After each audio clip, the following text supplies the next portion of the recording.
अगर आप YouTube, TikTok या Facebook से कमाई कर रहे हैं और आप ये समझ रहे हैं कि PSEB में रजिस्ट्रेशन करवा कर आप सिर्फ 0.25% टैक्स देंगे, तो मैं आपको एक ज़रूरी बात बताता हूँ। ये रास्ता अब बंद हो चुका है।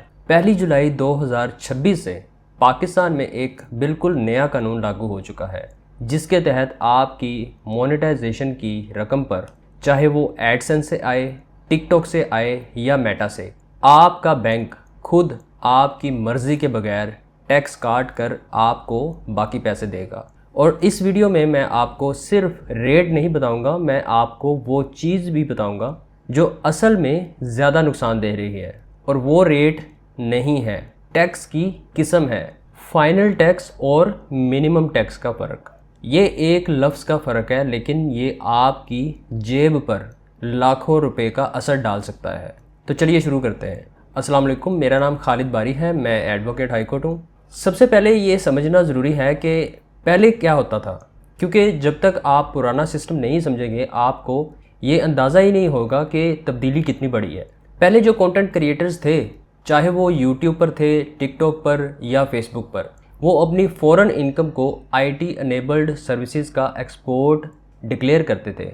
लॉजिक ये था कि गूगल हो, मेटा हो या टिकटॉक हो, ये सब फॉरेन कंपनीज़ हैं। मैं पाकिस्तान में बैठकर इनके प्लेटफॉर्म पर कंटेंट बना रहा हूँ, वो मुझे डॉलर्स भेज रहे हैं, लिहाजा ये सर्विस का एक्सपोर्ट है। और इनकम टैक्स ऑर्डिनेंस के सेक्शन 154A में इस एक्सपोर्ट पर बहुत ही कम टैक्स था। अगर आप PSEB यानी कि पाकिस्तान सॉफ्टवेयर एक्सपोर्ट बोर्ड में रजिस्टर्ड हैं तो सिर्फ 0.25%, और अगर रजिस्टर्ड नहीं है तो 1%। आप खुद सोच लें कि 1 करोड़ रुपए की इनकम पर 25,000 रुपये टैक्स, सिर्फ 25,000। यही वजह थी कि पिछले 2-3 साल में यूट्यूबर्स, टिकटॉकर्स और फ्रीलांसर्स की एक बड़ी तादाद ने PSEB रजिस्ट्रेशन करवाई। मेरे पास भी हज़ारों क्लाइंट्स आए जिन्होंने अपनी रजिस्ट्रेशन मुझसे करवाई। लेकिन अब फाइनेंस एक्ट 2026 आ गया है और इसने ये पूरी तस्वीर बदल दी है। नंबर 1, सेक्शन 154B, ये नया सेक्शन है। फाइनेंस एक्ट 2026 ने इनकम टैक्स ऑर्डिनेंस 2001 में एक नया सेक्शन डाला है, इसका नाम है सेक्शन 154B। और इसकी जगह देखें, ये 154A के ठीक बाद रखा गया है।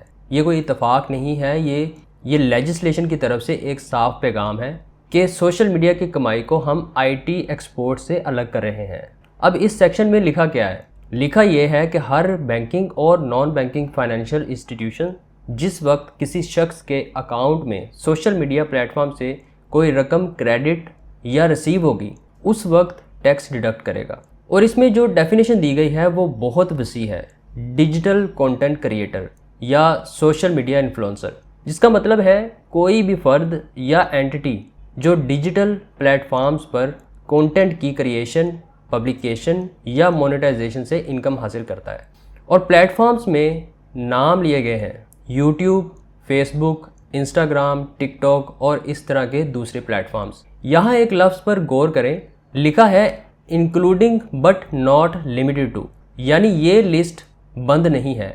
जो प्लेटफॉर्म्स आज नाम से मौजूद नहीं, कल अगर आ जाए लेट्स सपोज, तो वो भी इसमें शामिल हो जाएंगे। और एक और बात जो बहुत से लोग मिस कर रहे हैं, इसमें पेमेंट की डेफिनेशन में सिर्फ डायरेक्ट बैंक ट्रांसफ़र नहीं है, इसमें लिखा है कोई भी इनवर्ड रेमिटेंस, ट्रांसफ़र या बैंकिंग चैनल से आने वाला क्रेडिट, चाहे वो इंटरमीडियरीज के ज़रिए आए, जैसे ऑनलाइन पेमेंट सर्विस प्रोवाइडर्स या डिजिटल फाइनेंशियल प्लेटफॉर्म्स। अब आप बताएं, प्योनीर क्या है, वाइज क्या है?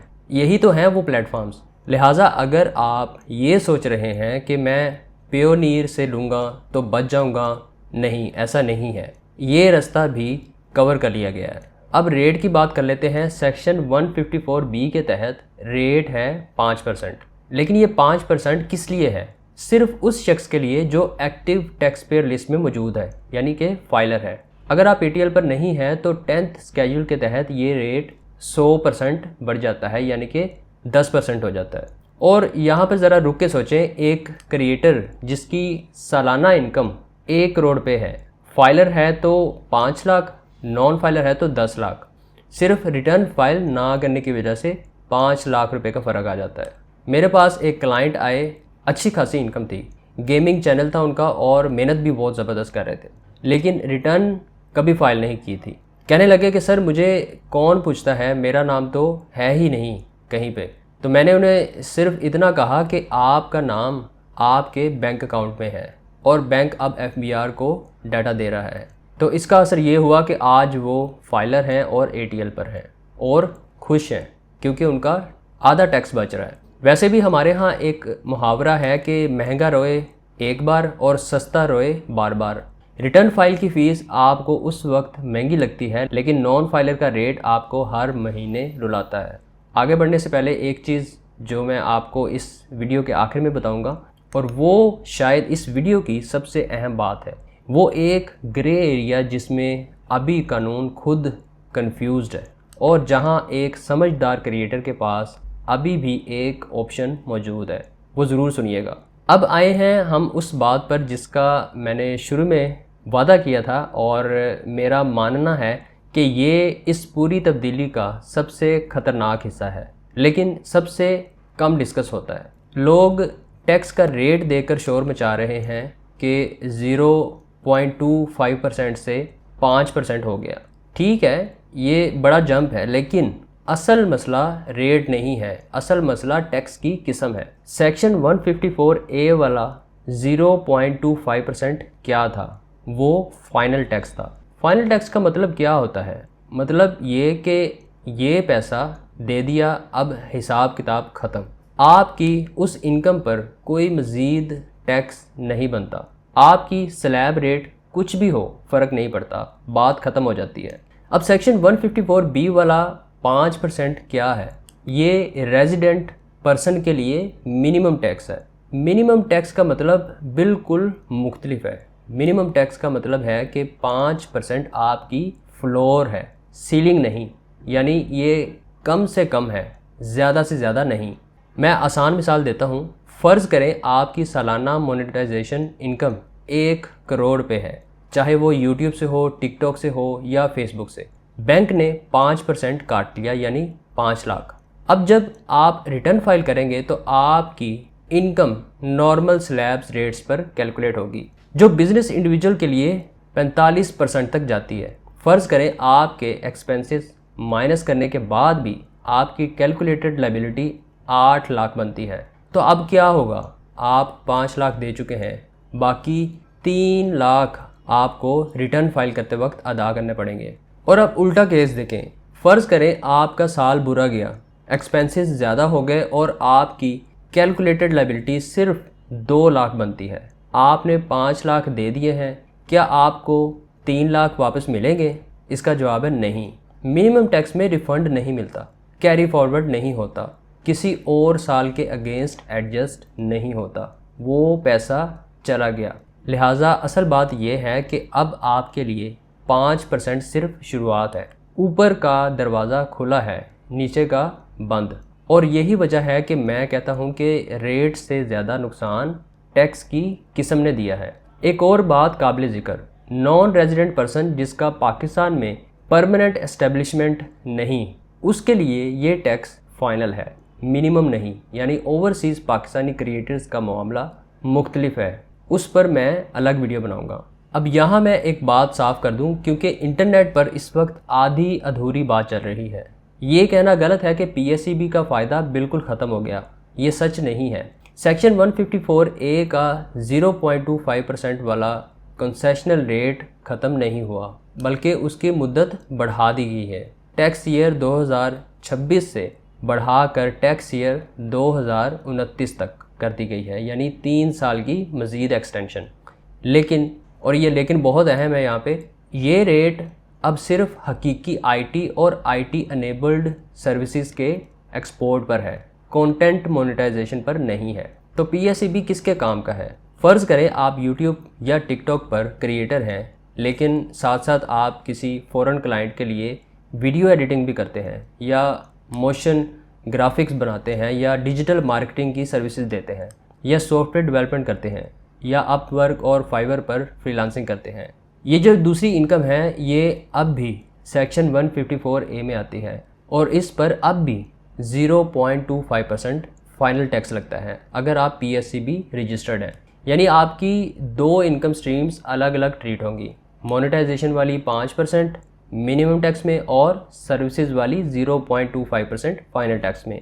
लेकिन इसके लिए आपने कुछ चीज़ें लाजमी करवानी है। आपने दोनों स्ट्रीम्स की अलग अलग इन्वॉइसेस करवानी है। आपने अपने फॉरेन क्लाइंट्स के साथ प्रॉपर कॉन्ट्रैक्ट्स या एग्रीमेंट्स रखने हैं, और सबसे अहम आपने अपने बैंक से ये कंफर्म करवाना है कि सर्विसेज वाली रेमिटेंस सही पर्पस कोड पर रियलाइज़ हो रही हैं, IT सर्विसेज के कोड पर। क्योंकि अगर बैंक ने गलत कोड लगा दिया तो आपके पास कागज़ कुछ भी हो, डिडक्शन वही होगी जो बैंक ने की, और बाद में उसको ठीक करवाना बहुत मुश्किल काम है। एक चीज़ जो मैं हमेशा कहता हूँ, नीम हकीम खतरा जान। ये काम खुद से एक्सपेरिमेंट करके ना करें, किसी टैक्स कंसल्टेंट से गाइडेंस ज़रूर लें। अब आता हूँ मैं उस पॉइंट पर जिसका मैंने वादा किया था, और ये वो हिस्सा है जो आपको किसी और वीडियो में शायद ना मिले क्योंकि ये टेक्निकल है। सवाल ये है, अगर मैं दलाइल दूँ कि गूगल हो, मेटा हो या टिकटॉक, ये मुझे सर्विसेज की अदायगी कर रहे हैं, मैं पाकिस्तान से वो सर्विस दे रहा हूँ, फॉरेन एक्सचेंज आ रही हैं, तो ये भी तो IT एनेबल्ड सर्विसेज का एक्सपोर्ट है, फिर मेरा केस 154A में क्यों नहीं जाएगा? और सच ये है कि ये एक काबिल गौर कानूनी दलील है, ये फालतू बात नहीं है।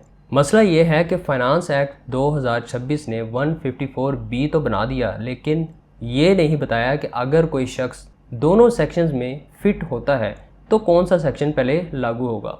कानून में इसके लिए कोई प्रायोरिटी रूल नहीं दिया गया, तो फिर अमल में फ़ैसला कौन करेगा? आपका बैंक। जो कोड बैंक आपकी रेमिटेंस पर लगाएगा, डिडक्शंस वही होंगी, और ये फाइनल बात है। और कानून ने FBR को इख्तियार दिया है कि वो ऑफिशियल गज़ट में नोटिफिकेशंस के ज़रिए इम्प्लीमेंटेशन रूल्स बनाए, जिसमें यह भी होगा कि क्रिएटर्स की शनाख्त कैसे होगी और रिपोर्टिंग का तरीका क्या होगा। मेरी मालूमात के मुताबिक ये रूल्स अभी तक नोटिफाई नहीं हुए, यानी ये तस्वीर अभी मुकम्मल नहीं हुई। और एक दिलचस्प बात, इससे पहले अप्रैल 2026 में FBR ने ड्राफ्ट रूल्स दिए थे जिसमें क्रिएटर्स की इनकम का अंदाज़ा व्यूज़ के हिसाब से लगाया जाना था, 1000 व्यूज़ के 195 रुपये के फार्मूले पर। लेकिन सेक्शन 154B इस फार्मूले पर अमल नहीं करता, ये एक्चुअल रिसीप्ट्स पर चलता है, यानी जो पैसा आपके अकाउंट में आया। लिहाजा उन ड्राफ्ट रूल्स का मुस्तकबिल अब खुद सवालिया निशान है। तो मेरा आपको मशवरा क्या है? फ़िलहाल अपनी कंप्लायंस 154B के हिसाब से ही रखें, 5% को ही अपना बेस मानकर चलें, क्योंकि अगर आपने अपनी मर्ज़ी से 154A वाला ट्रीटमेंट ले लिया और बाद में FBR ने मुख्तलिफ राय दी तो खुदा न खासा आप पर डिफ़ॉल्ट सरचार्ज और पेनल्टी दोनों आ सकती हैं।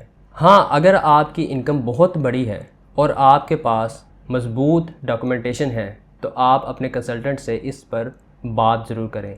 हर केस अलग होता है, हर केस की नेचर अलग होती है। मेरे साथ मशवरा करने के लिए आप मेरे WhatsApp नंबर पे मैसेज करके रब्ता कर सकते हैं। अगर आप मेरा मशवरा मांगे तो मैं हर क्रिएटर के लिए, चाहे आप किसी भी प्लेटफॉर्म से हों, यही मशवरा दूंगा कि सबसे पहला काम आप ये करें कि अपना नाम ATL पर, यानी कि एक्टिव टैक्स पे लिस्ट पे लेके आएँ, यानी आपको 10% की बजाय 5% टैक्स देना पड़े। ये वो चीज़ है जो आपके हाथ में है और इसको आप फ़ौरन कर सकते हैं। दूसरा काम ये करें कि अपना रिकॉर्ड मेंटेन करें, बैंक स्टेटमेंट, प्लेटफॉर्म्स की पेमेंट रिपोर्ट्स, एक्सपेंसेस की रिसीट्स। मिनिमम टैक्स रिजीम में ये रिकॉर्ड आपका सबसे बड़ा सहारा है। अगर आप इस मामले में अपने केस के मुतालिक गाइडेंस चाहते हैं तो डिस्क्रिप्शन में दिए गए नंबर पर रब्ता कर सकते हैं या कंसल्टेशन बुक कर सकते हैं। अगर वीडियो पसंद आई हो तो इसको लाइक एंड शेयर ज़रूर करें, चैनल को सब्सक्राइब कर लें, क्योंकि मैं इस तरह के टॉपिक्स पर वीडियो लाता रहूँगा। और अगर आपका कोई सवाल हो तो कमेंट में ज़रूर करें। फ्रीलांसर्स और PSEB रजिस्ट्रेशन पर मैंने एक डिटेल्ड वीडियो बनाकर शेयर कर रखी है जो आपको यहाँ पे मिल जाएगी। यहाँ पे क्लिक करके आप ये वीडियो देख सकते हैं। Thanks for watching, see you in the next video. अल्लाह हाफिज़।